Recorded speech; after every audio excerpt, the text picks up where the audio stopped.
Only if you're ready. Let's go.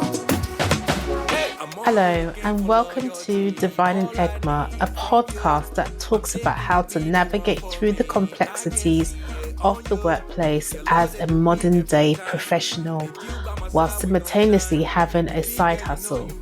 We appreciate all of our audience members for taking some time out of their day to tune into another episode, and look forward to providing you all with some value through our show today. My name is Sarah, and I'll be the host for this podcast. This podcast is available on all platforms where you can find podcasts, including Spotify, Amazon, Apple Podcasts, and we're also on YouTube. So let's get started. Hey, Cookie. How are you? Thanks for coming on to my podcast, Divine in Egma. And this is such a surreal moment for me because you were my coach for just over a year. And do you know the crazy thing is I didn't know you had ADHD. Like, I didn't know that that's what you had. And my podcast is around people with like all kinds of neurodiverse conditions, but being an adult and managing that and trying to navigate the world in the corporate sector, as well as maybe running a business as well. And I just thought it would be so like interesting, like to understand like how you came to realize you had ADHD, and how that kind of aligned with like what you do as a fitness coach. Because I loved being trained by you. Like for the year that I was with Cookie, like guys, if you listen, like when I was with Cookie was always on me. She was like, she kept me accountable. She's one of the best coaches I've ever had when it comes to fitness. But I don't want to keep talking. I'm going to give the floor to Cookie to kind of tell me about her sort of ADHD journey and and also just introduce yourself, because I feel like I've just thrown you in. Introduce yourself, tell people about who you are, what you do, and how you found that you had ADHD, how you relate that to your coaching and all that fabulous stuff. Well, thank you for having me. I'm really excited to be on the podcast. I remember, I guess, a year ago when we first connected and we were going through your consultation call on a video call, kind of like this. And you had mentioned the podcast to me, and I was very intrigued by it because, I do have ADHD. I, like many other women, was not diagnosed until adulthood. So I went through my entire childhood being a very high achieving kid. I had a 4.0 in college or in high school, had a full ride to college, and just had no idea that there was something that was even impeding on my ability to go through my classes and my coursework and just life in general. So when I was around, I guess maybe 28 years old, I was like, you know what? I started looking up things online. I was like, this sounds like me, like this feels like what I'm going through. So I went and I saw a specialist, someone who specialized in treating ADHD in adults. And he had me go through the entire testing. And after the testing, he was like, I knew from the moment you walked in and started explaining everything that, that was probably the case. So I found out that I had ADHD, and I took the medication route initially. So I was medicated for maybe 2 to 3 years. I took Adderall. But then as I started to go into my practice, which you know about, and working more so focusing on niching down, working with women who have hormonal imbalance and nutrition or nutrient deficiencies and things like that, I started to realize that maybe the medication was pulling a little bit too much for me in terms of my nutrients and was kind of starting to have an opposite effect. And I started to look into some alternate methods in terms of supplementation to help with ADHD. So that's kind of where I am now. I am no longer medicated. I haven't been, at least for the past 3 years.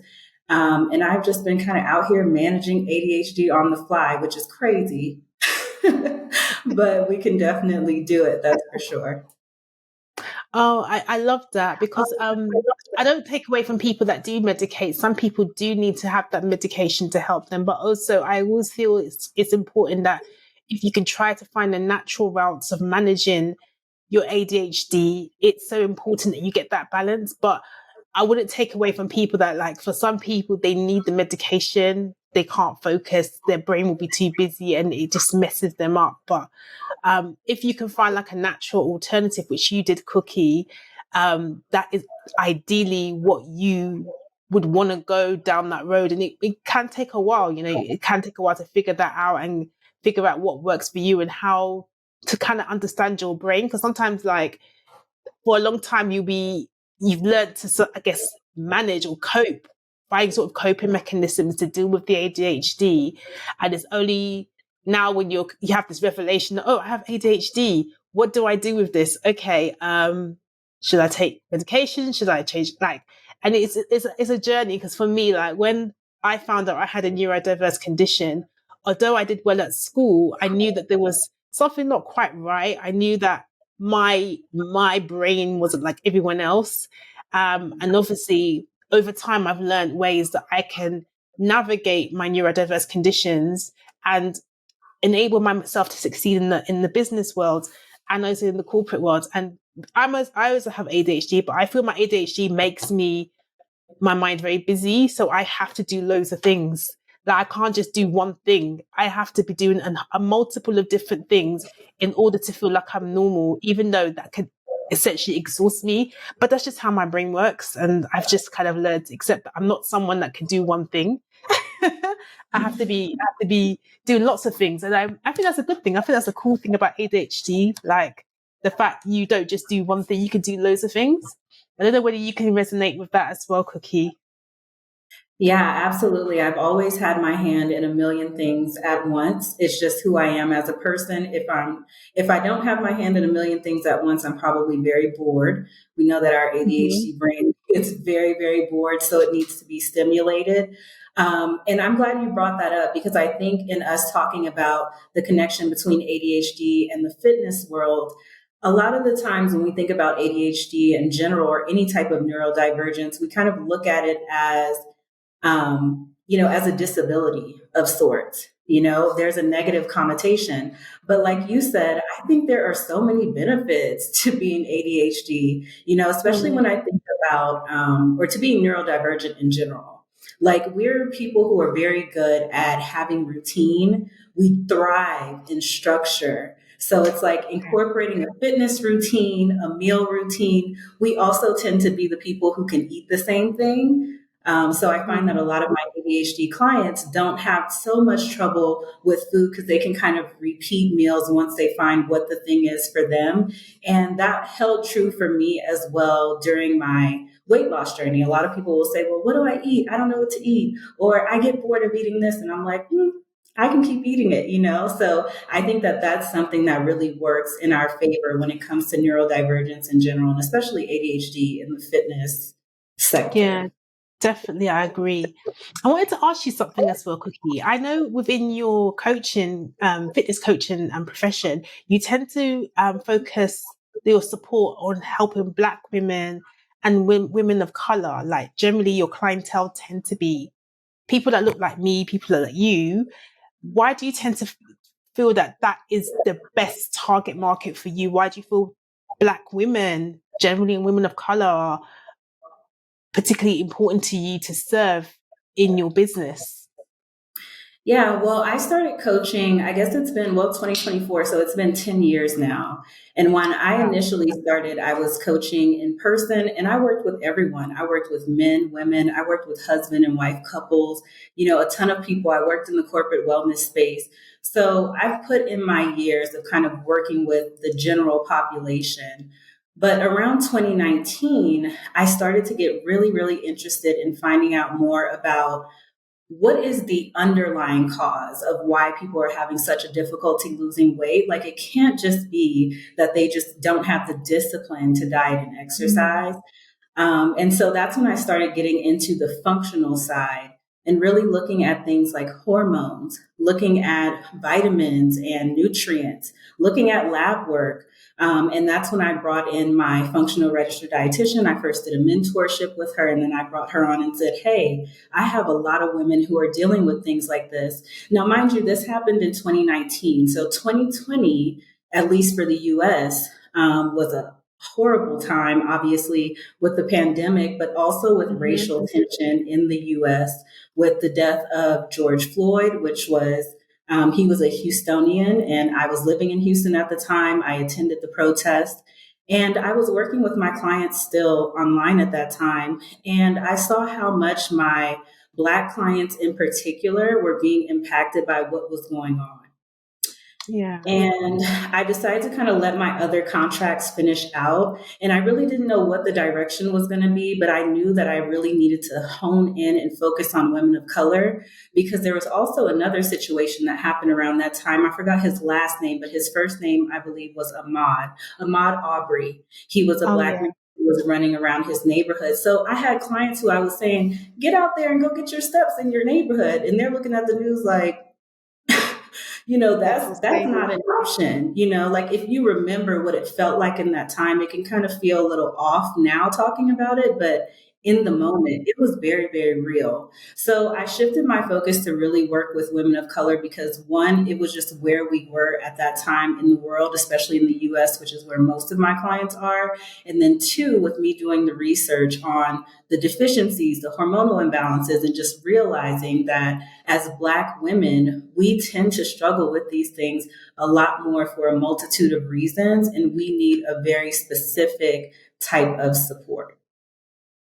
No, I really agree with that, because even if in the UK, we recently had an issue in politics where one of our elders, who is a well-known politician, was actually the first Black female politician that served for the Labour Party in the UK, and there was a particular MP that said that he hates Black women when he sees her. Her name's called Diane Abbott. She is a well-known figure. She's 70. She's the first Black MP. An MP is like a minister of parliament, which is like the highest rank of person that is in government. And she managed to be the first one, of color, a Black woman, to be able to be allowed to do that. And the guy was like, I hate all Black women when I see Diane Abbott. And that hit a real fear in a lot of Black women, because we feel like we're not safe. If somebody who's he's one of the highest donor payers of the Conservative Party in the UK.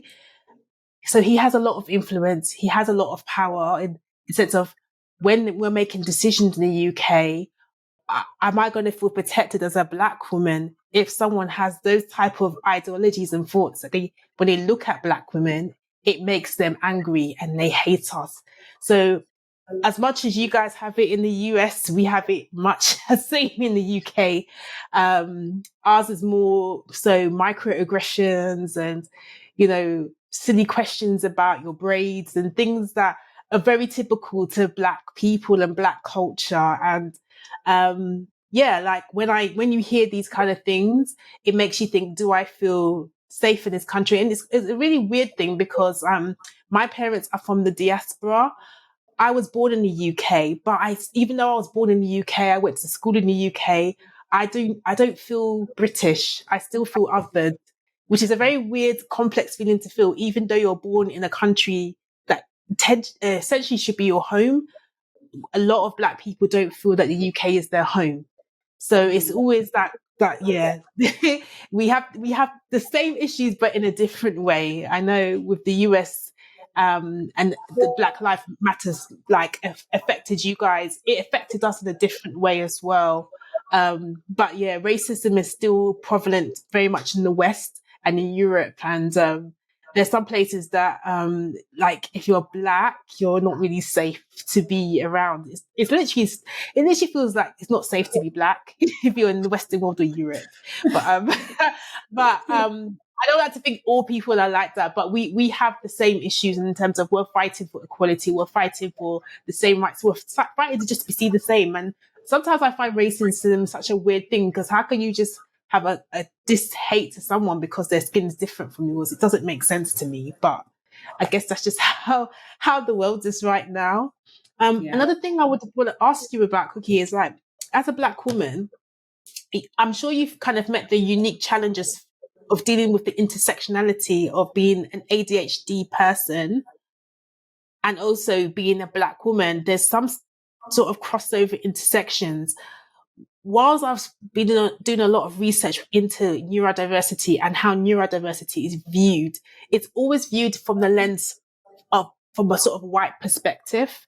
Like when we look at neurodiversity, we don't see neurodiversity from a Black perspective. And they're currently doing, I'm actually going to be part of this research that they're doing at Greenwich University in the UK, where they're trying to look at the effects of how ADHD affects Black women. Because a lot of the time, when they look into research, they find that Black women tend to be diagnosed much later. They tend to be high masking, and they tend to their neurodiverse condition, the ADHD, tends to act in a different way, not in the same way that maybe white Caucasians or even men. Because even the first part we look at is ADHD in boys. When looking at boys, people were able to diagnose ADHD because they would just view you as a naughty boy in school who's hyperactive. But the ADHD in girls wasn't quite kind of recognized because of the mannerism girls have in terms of what girls are brought up to be like. So when you're a woman or when you're a girl, girls tend to be a bit more reserved. Whereas if you look at the ADHD in girls, it tends to manifest in a different way. So you'll tend to find girls tend to be daydreaming more, or they tend to look like they're not paying attention as much when you look at the ADHD in with girls and boys. Whereas boys, you will see, oh, he has ADHD, he's having a tantrum, he's being aggressive, because boys are allowed to show those tendencies of boisterous tendencies and behaviors. So I just wanted to kind of get your understanding of the sort of intersectionality of being, I guess, Black, neurodiverse, and having ADHD, and how that's kind of manifested for you. Well, I'll say it's not an easy thing, that's for sure, because as a Black woman in general, you are already masking whether you're ADHD or not. You walk into a corporate space that's often filled with middle-aged white men. And at that point, you have to begin to mask whether it's, it's a little different for you guys maybe, but whether it's like your accent or certain things that you say or slang verbiage that you might use that you may not use in the corporate space, and just kind of not feeling already authentically like yourself. And on top of that, then having to also mask the neurodivergent side of it as well. I found it to be incredibly challenging. And I also find it to be a part of the reason why I left the corporate space to begin with. There were a multitude of things, but also just not being able to fully operate in it as my authentic self. And it was just something that at that time, 10 years ago, maybe a bit of a rush decision, but, luckily I don't have any kids or anything. So I was able to make decisions like that to just leave and try to do something on my own, because I find that being able to put together my own schedule, organize my own time, have the luxury of working from home that I think we all pretty much, or many of us have now, which is great, also takes off some of the pressure of having to go into the office and now mask, or go into the office and now be asked about your braids, or go into the office and be asked did your hair grow, 15 inches overnight. You don't have to deal with all of those things. So it's definitely a tough world for Black women in general to be in, but especially for those of us who are neurodivergent, who I feel are then having to double mask. Yeah, it can be, you know what, I think it's quite exhausting, to be honest with you, because you're not really yourself. You're trying to navigate this corporate landscape. You're trying to almost pretend to be something you're not. And by the time the date comes, it can be very, very exhausting. I think I've now got to this stage where I'm not even prepared to even mask anymore. I'm just like, I can't, I'm ADHD, I've got dyslexia, whatever. That's just who I am now. Because it's like sometimes when you're doing it all the time, it can really drain you to the point that you're not functioning at your fullest and at your best. And then coupled with the fact that you have to code switch. So I'm sure you know what that is, where you're having to code switch and speak the lingo and act like assimilate the environment you're in just to fit in. And that in that sense it's exhausting as well. So yeah, I totally get you on that. I really do understand, because it is something that even right now, as I'm on this journey of like learning more about my neurodiverse conditions, it is quite, it is something I'm trying to figure out how I can just be myself and not try to be something I'm not, just to fit into this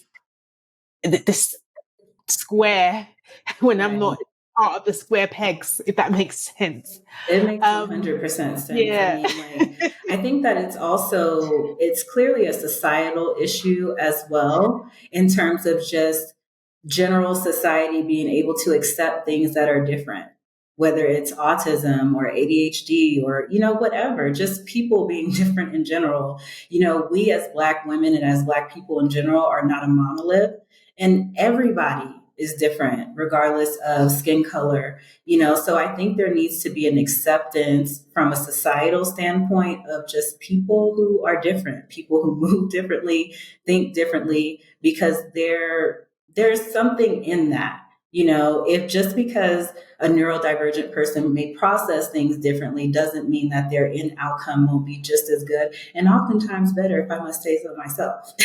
Because we tend to do things very, very well. That's a part of our superpower, is that we are great at, once we get there, I know it takes us a while, but executing, through things. So there's so much that neurodivergent people can bring to the table, especially if they were able to not have to waste half of their brain power on trying to look the part or sound the part, No, I totally agree. I feel like if you could just be allowed to be yourself and not have to, put this mask on and pretend to be something else, you're taking away what innately is what you're supposed to be, but you're not allowing that true person to come out because you're trying to be something that doesn't come naturally to you. So I do agree with that. There was something else I wanted to ask you. You kind of mentioned this before. It was about your fitness programs and how you accommodate for people with neurodiverse conditions. That I know you worked with me, so you were really accommodating for me. I wasn't an easy client, but you know what? I loved working with you. But yeah, like I know. There were times that I was just like having my meltdown moments, but you were so patient with me. So like, Yeah, yeah. it's gonna happen. It's gonna happen on a weight loss journey, because it's personal. It's something that you're going through. It's your relationship with food and fitness and your self-image and your self-worth. Like, it's such a deep journey. So those types of things don't bother me. You're going to have your moments, as a client. But in terms of accommodating clients, it's funny. I don't really feel the need to do anything extra that I wouldn't already do for my other clients, because I'm ADHD. When I was making this program and creating the program, even prior to my diagnosis, I didn't know. So like, some of the things that I was creating or tips that I was giving, some people would kind of look at me like, wow, that's a lot. Like, you want me to label every single thing that I have to do for the entire day, and then I'm going to drink water at this time, and then I'm going to this appointment, and then I need time to drive. Like, they're like, wow, that's a lot. So I would say my program is already really meant to accommodate people who are ADHD. That's why there are so many little steps and so many things in the course, because because it was made for my ADHD brain, and that's how I learn, and that's how I think. And we need all of the extra stuff and all of the little details. So I think it's just kind of a natural occurrence of how it landed in this way. I don't know if you would agree. You can tell the people. I do. Like, let me tell you guys, Cookie would like tell me, how much water are you drinking, Sarah? Sarah, you need to make sure you do 7K a day. Oh my gosh. I was like, what? And then the worst thing for me was like taking pictures of everything I ate. I just thought like, I can't, like, but you know what? It really helped me because it actually gave me a lot of structure. And every Wednesday, I knew that Wednesday was going to come up and I had to do my check-in, and Cookie was going to be like, Sarah, what have your week been like? And I'm like, oh my God, I have to write. And there'll be times I'm like, oh, I'm in the middle of work. I've got to do this check-in before it's too late. And, but it really helps because having that person who understands like your ADHD, being someone who has ADHD themselves, it really made me like see exactly what's the problem and the things that I'm facing and what is my barriers. And since not coming off the program, I've kind of naturally gone into that rhythm of, oh, I don't need to eat that type of food. And I'm like, Cookies in my brain thinking, Sarah, you should be eating this, you should be eating that. You need to log. And I'm naturally logging and making sure that I'm doing my steps. And this is like, it's become kind of a natural thing without me even realizing. And it's just having that person that understands like your brain and how you work. But at the time when you're doing it, you're like, oh my gosh. She's just pushing me, but like you're really thorough, and I like anyone like wants to get fitness that you should book her. She's amazing. But yeah, that's my perspective. Like just being a client of yours, like I really got so much. Like I feel really blessed that I got to find you, and like I've had coaching in the past, and it's really not been as thorough and as like really well thought out in terms of what I need to get. Like even though like I didn't even know that you can have a blood test to actually find out what is going on inside your body. A fitness coach has never done that for me in my life. Never. I'm not even like kidding. Like that's the detail that Cookie, she'll even ask you like TMI, what was your stools like? I'm like, oh my gosh. I have to tell her how my stools are like. I want to know everything. And I've never had that before, but it's good because it makes you like really think, okay, this is not in my head. These are things I've got to do to improve my body, my health, and my well-being overall. And I find that even just doing the coaching has actually helped me improve in other areas in my life without me even trying to, because I've become so like disciplined in that sense. So it's been amazing working with you for like over a year. I really enjoyed it. I sometimes kind of miss it, but I'm like, later on we'll come back together.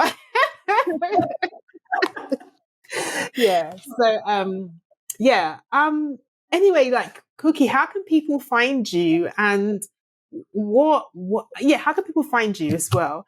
And what would you say to people who may be suffering from a neurodiverse condition, how they should embrace it, or what they should do if they think they might have it, or they just found that they had it? What kind of advice could you give to them?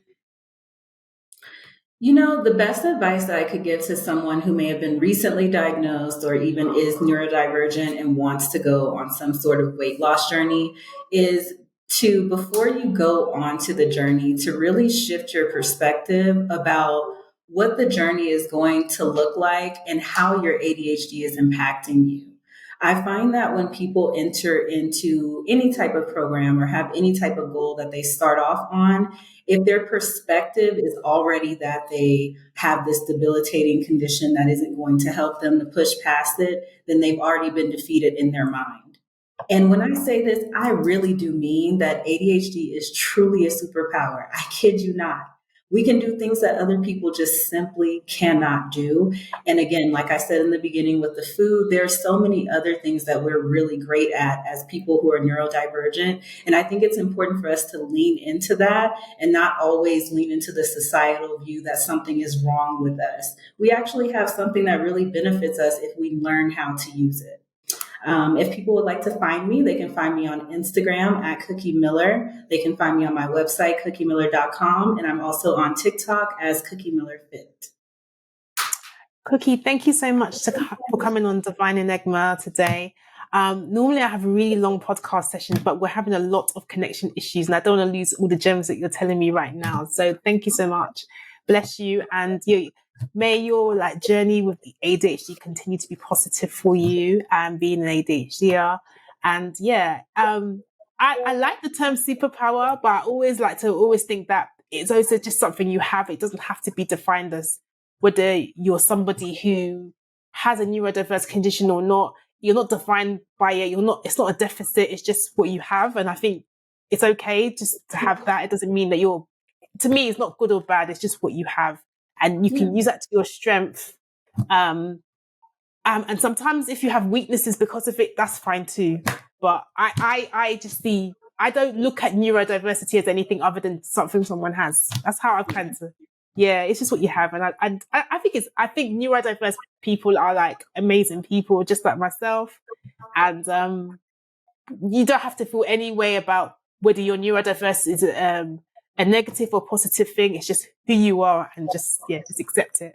That's what I'll end on anyway. Just accept yourself for who you are. Thanks, It's Cookie. beautiful. Thank you.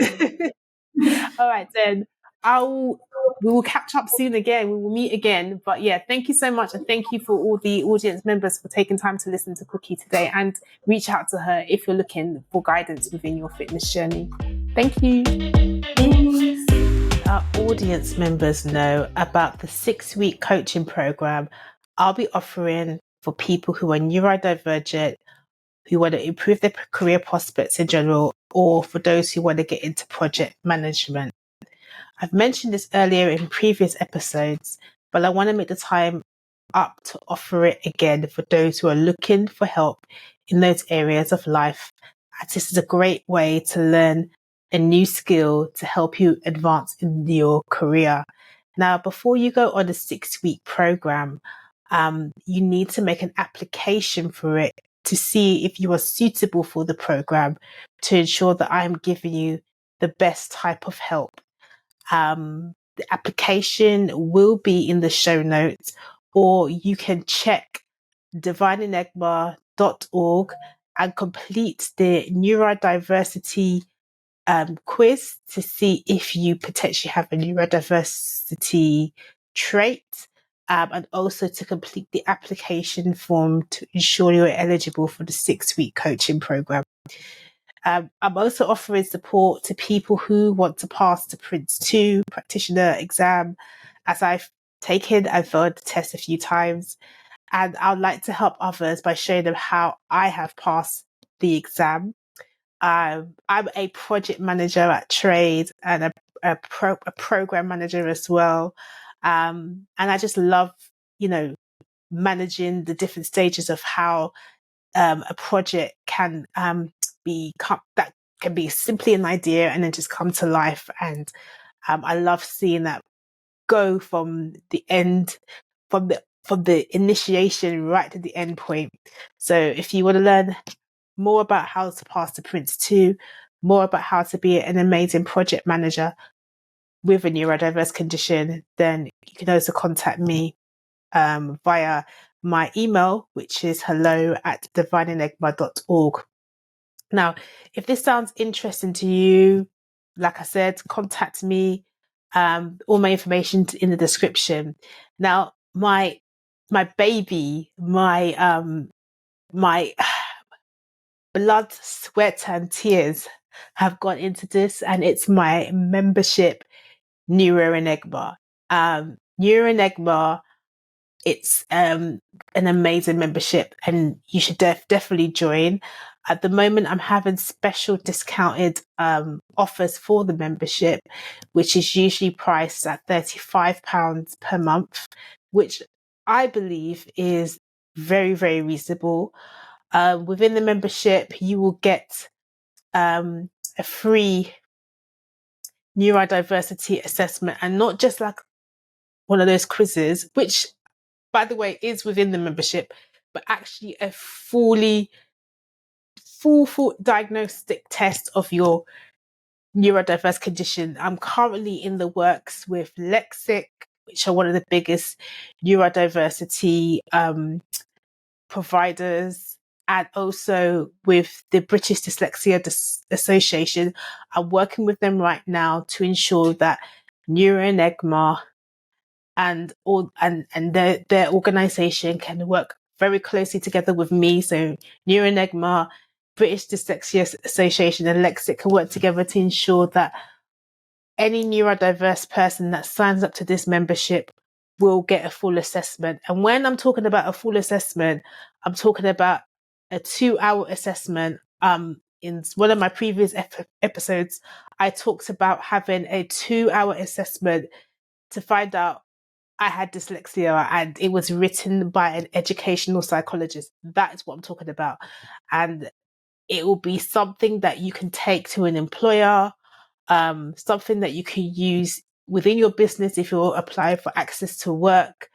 So yeah, it's so important that you join this membership because we're really trying to change the narrative. Currently, right now, the waiting lists for the NHS to get assessments are sky high.